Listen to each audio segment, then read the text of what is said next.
Starting and staying consistent on YouTube isn't easy, trust me, I know. There are so many things that can slow you down or make you want to quit.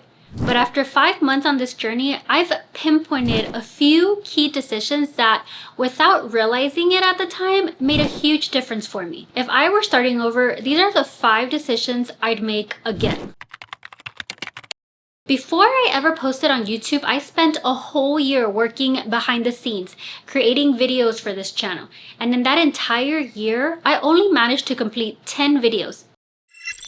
Batching those 10 videos made a huge difference when I finally decided to start posting. After spending a whole year creating them, I felt like I had no choice but to put them out there. Even though I was scared that no one would watch, scared of judgment, and even like cringing at myself, I couldn't just let all that work go to waste. My brain wouldn't allow it. In a way, those 10 videos made me feel obligated to post. Having those videos ready also meant I could post once a week while still working on new content, which took some of the time pressure off. But eventually, I did run out of saved videos and it was time to create and post in real time. I remember thinking, I don't know if I can complete the video in time. Maybe I shouldn't post this week. It'll be fine. I'll just skip this 1 week. But then I thought to myself, wait, no, I've been posting consistently for like 3 months. I can't just stop being consistent now. I made a plan to post weekly and I need to stick to it. Skipping a week after working so hard to post consistently for 3 months was just too much for me. That fear pushed me to work harder and longer to ensure I could keep up with my weekly posting schedule. And so far, I've managed to stick with it. Honestly, if I hadn't batched those first 10 videos, I probably would have felt overwhelmed after just a couple of weeks. But knowing I'd already spent a year creating those videos and had managed to post consistently for 3 months gave me the kick I needed to push through. When I decided to start my channel, I knew right away I wasn't going to tell anyone, even though a part of me really wanted to. The only person I told was my daughter. She was living with me at the time and she obviously saw all the gear I was setting up, so it was inevitable. But other than that, I kept it completely to myself. There were a lot of reasons I didn't want anyone else to know. For one, I'm an introvert, and the idea of posting my thoughts and experiences online felt really intimidating. I don't post on Instagram, I don't have a TikTok, and I'm not active on any other social media platforms. I'm just not used to putting myself out there like that, which is weird that this is what I decided I wanted to do. But the main reason I kept it a secret was because I knew it would create pressure for me. I knew that if people started asking me about the channel, I'd feel uncomfortable, awkward even. And I worried about the expectations they might have. All that outside pressure would have likely made me lose motivation. It would have felt like the channel wasn't really mine anymore. But right now it feels like it's all mine, like my special thing. And that kind of motivates me. Right now, I've been posting weekly for 5 months. I'm not monetized yet, but starting this channel has still been one of the best decisions I've made. One of the most powerful lessons I've learned along the way is just how capable we as humans are. If we truly want to learn something and are willing to dedicate the time and effort to it, we can learn almost anything. And I mean anything. Before I started this channel, I wasn't sure if I could really change careers or try something new. But here's the thing, we often hold ourselves back with self-doubt, and that fear can stop us from even starting. If you can push past that, you'll find that you're capable of so much more than you ever thought.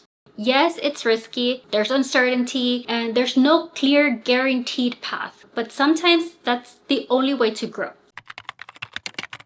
This camera was expensive, I'm not gonna lie, but after having it for about a month, I can honestly say I really love it. Mainly because it's so convenient and easy to use. If an idea hits me out of nowhere and I want to film something quickly, it's super simple to just grab the camera, flip the screen, set it up, and start filming in no time. That quick, spontaneous ability to capture moments has been a game changer for me. What's also amazing is how compact it is. The Osmo is so small that it fits into almost any bag or space, which means I can take it anywhere. Plus, I can set it down almost anywhere to get different shots, making it super versatile when it comes to capturing footage from various angles. When it comes to sound, it's just as simple. If I need a microphone, I don't have to deal with any complicated setup. I literally just turn the mic on, clip it onto me, and it automatically connects to the Osmo.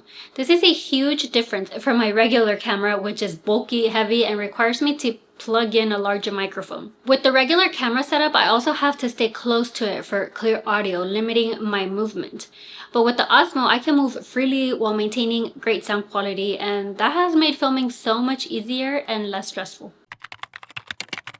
Leaving my 9-to-5 job turned out to be beneficial for many reasons. I know there are people who can juggle their full-time job while building a YouTube channel, but I'll admit that I'm not one of them.